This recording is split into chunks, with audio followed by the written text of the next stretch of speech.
what you mean.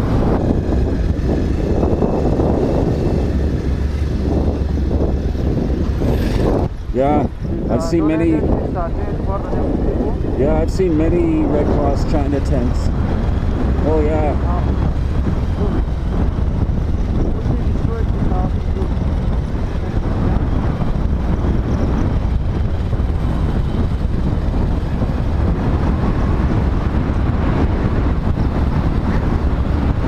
We've been riding for about 3.5 hours. The roads this far into Sindhupalchowk are very, very rough. And so I'm just off the bike right now. I'm going to take a walk up here because it's just too hard for two of us to ride on some of this patch of road. But it's an extremely remote area, and trust me, the roads are rough in the best of conditions.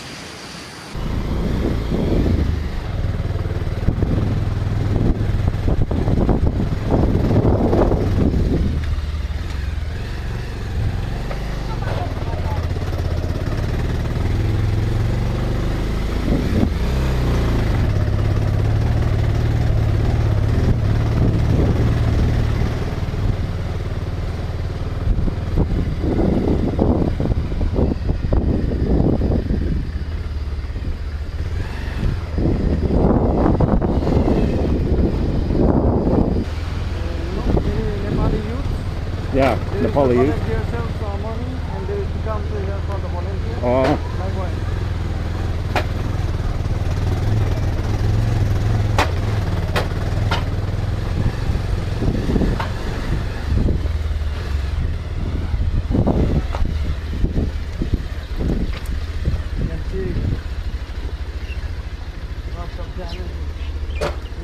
Yeah.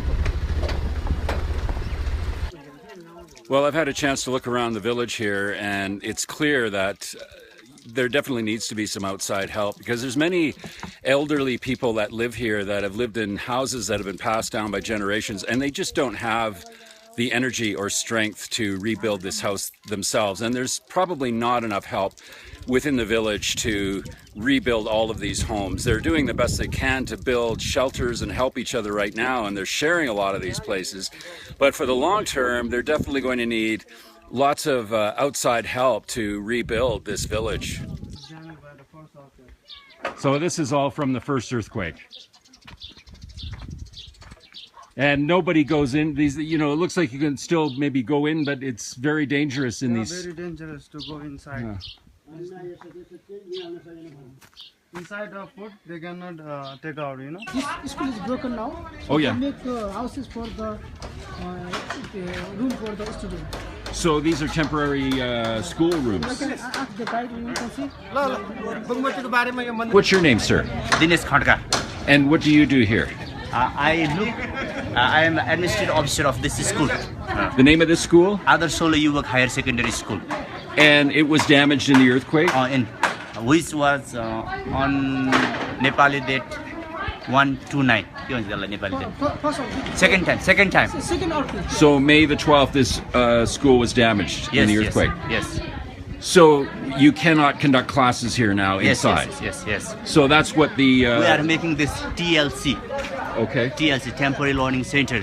Temporary Learning Centers here. For our students. And these are the volunteer team. We have the Philippines team also there. And today, the two CPN Maoists and UCPN Maoists, they are come here to do the work, to help us. And there is a Philippines team also there. They are also working as a volunteer team. That's great. So how long will it take to build these schoolhouses here, these temporary learning centers? It takes this 1 week if they all help us. If everybody's working hard, it'll be done in a week. Yes. Now school, I think I heard, was supposed to resume on Sunday in Nepal. Yes. Will it resume here on Sunday? We resume here. Yes. And one of the students died. One of the students died. During the earthquake. During earthquake. We have photo also. Chin. So this is the girl that died in the school. This year she is going to take SLC exam. 12 year SLC exam. Oh, that's so sad. What was her name? Rupa Maharjan. Rupa Maharjan. And how old was she? 16 years old. 16. And she died because she was First- inside the schoolroom? No. At home. Oh, she died at home. At home. Okay, so she died at home during the first earthquake or last? First earthquake. The first earthquake.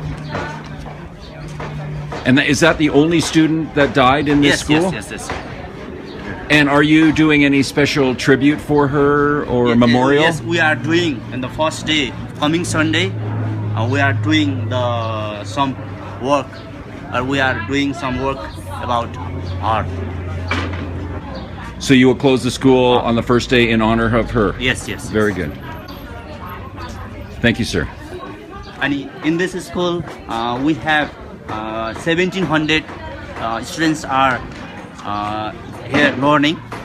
And this building, 1,700 people or students are learning that.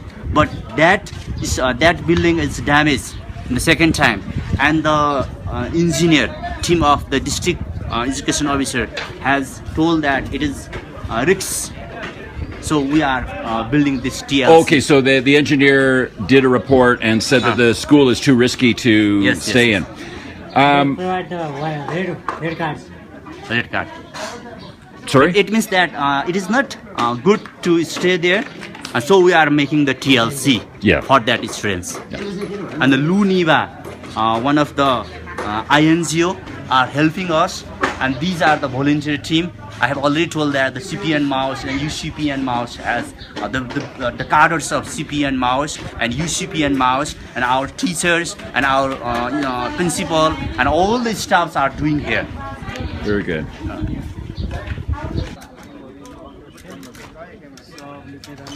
this is the Philippines team. This is the Philippine team. Oh, very good. They are doing as a volunteer work, disaster volunteer team. Yeah. And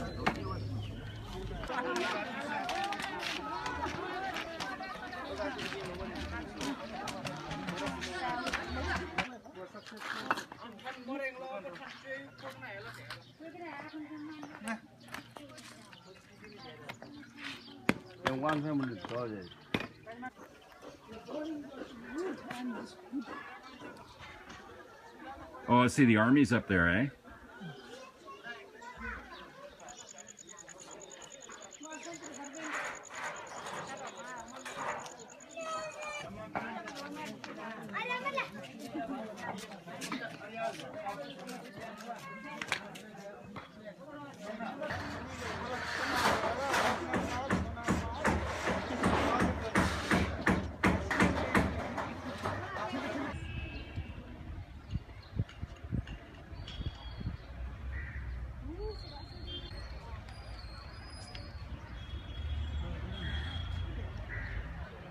I'm in Bhaktapur right now. I'm in this section called Kamal Biak, and this is where they have tents set up.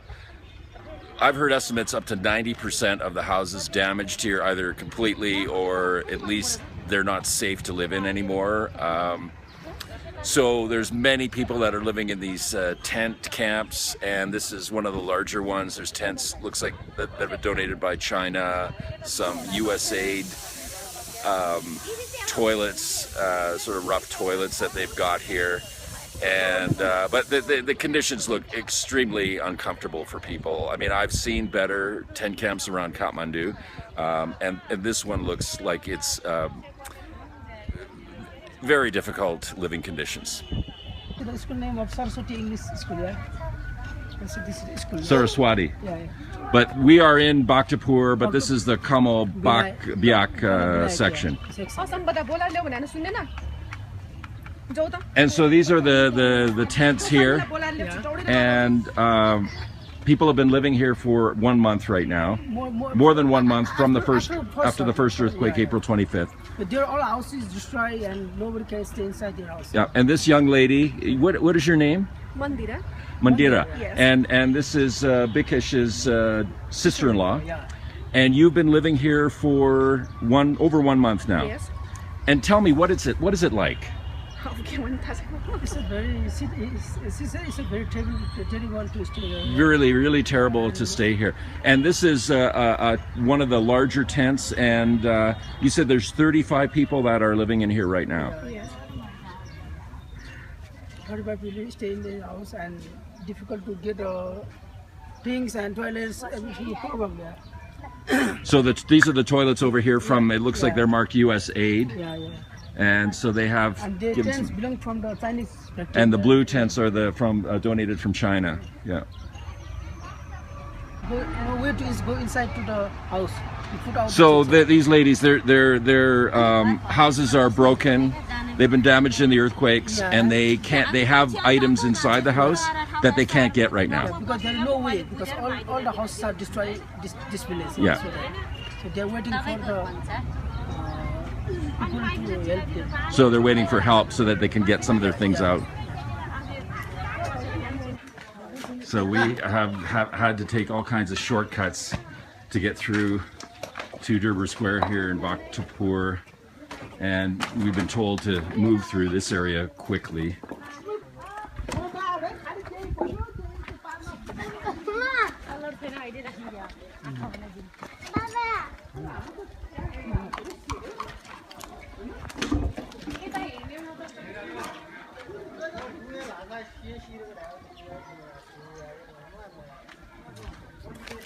So we're trying to get to Durbar Square right now, and it appears like we're totally blocked. This is a lane that you can see is piled high with debris. It is very frustrating right now walking through Bhaktapur because it appears like we're trapped. It's like a lobster trap in here, and we can't go one way, we can't go another way because all of these lanes are basically, or streets are filled with debris.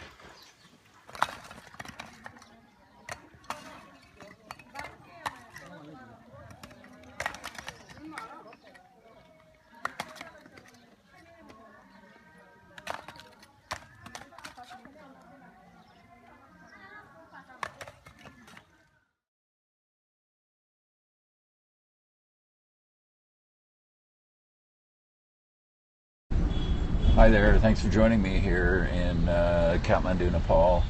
I'm just driving through traffic and passing a lot of lineups for fuel and lots of gas containers on the side of the road, people waiting to get cooking fuel. I'm going towards Tamil, heading back to Tamil where I stay. So we've been passing, I just thought I'd come back on because we're passing so many huge lineups of buses and trucks trying to get fuel, and lots of tanking. And these people are, as you can see right now, these people are trying to rush to get some cooking fuel right now. They're getting in the lineup here, and people get, obviously are desperate and are getting pretty aggressive as well, trying to get cooking fuel. And people here eat pretty simply. It's not a fancy cuisine. A lot of people eat dal bhat all the time. Is that right? Yes. And that is basically steamed rice with cooked lentil and a vegetable or a few vegetables and sometimes potato. But Bikish, my driver, is telling me that many people now are just cooking one vegetable only because it's just too expensive. They're trying to conserve cooking gas as much as they can. So this is a serious problem here. And this is actually, just see, this is a big lineup here. If you can, I'm just looking through the back window of the car. Another huge lineup for fuel. And it causes traffic issues here as well. Well, you can still see some of the earthquake damage there. Well, this is the palace, right? This is the royal palace, and there's still lots of repairs that haven't begun yet here.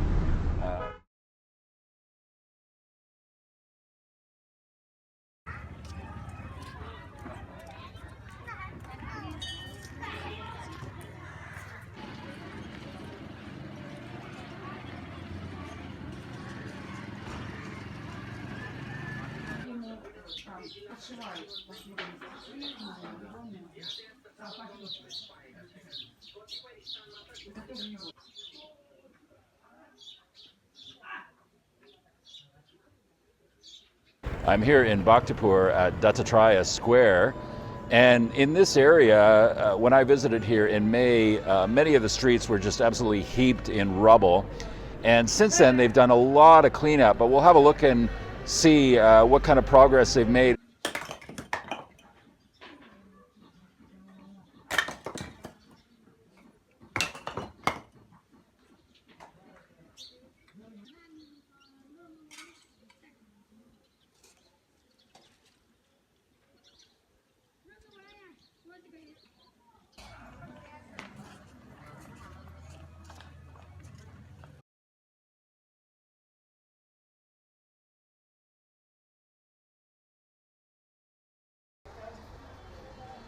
Hello, sorry, I'm just coming back. Sorry, I had to stop the broadcast and restart it here.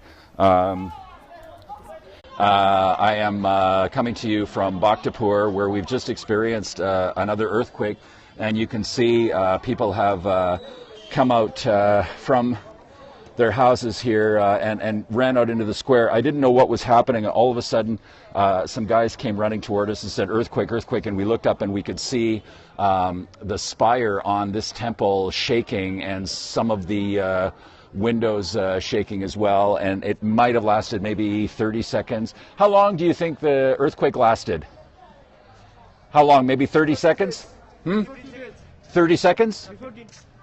15 seconds, 15 seconds. So I was just talking to these gentlemen here a little bit earlier, and they ran out and showed me, they pointed up at the spire. They could see the spire shaking and some of the windows shaking here. And they figured it was maybe over a 5.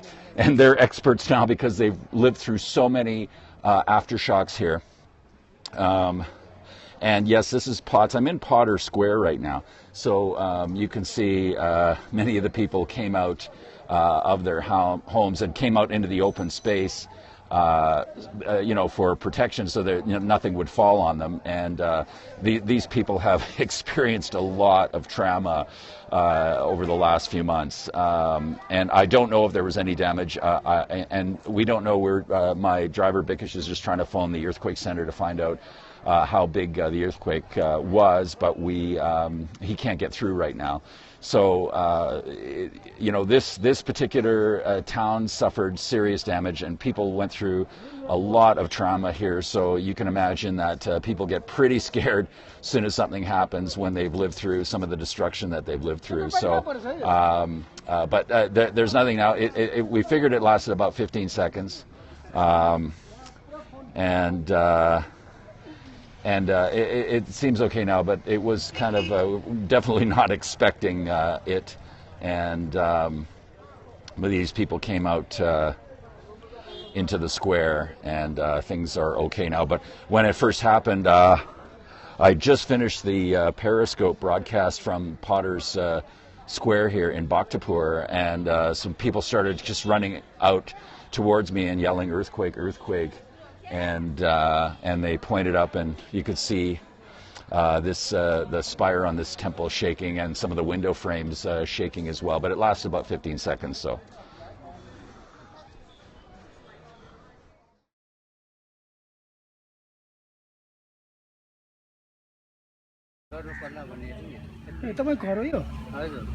His house is broken down. Now he's making shelter. He's making a shelter now from where his house was before. Three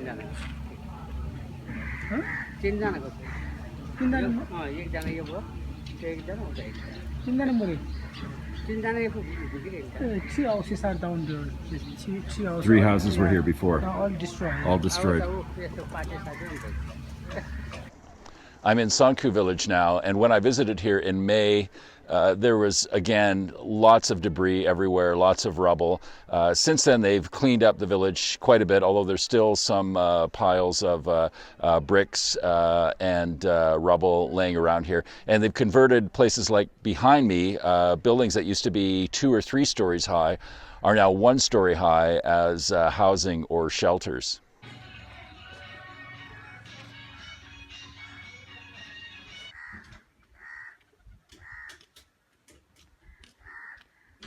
So the mood here in Sanku village is certainly a lot different than it was a few months ago, right after the earthquakes. It seems that people have returned to normal life, at least as best as they can, given the situation, and are returning to some of the rituals and ceremonies that are typical in these small villages in the Kathmandu Valley.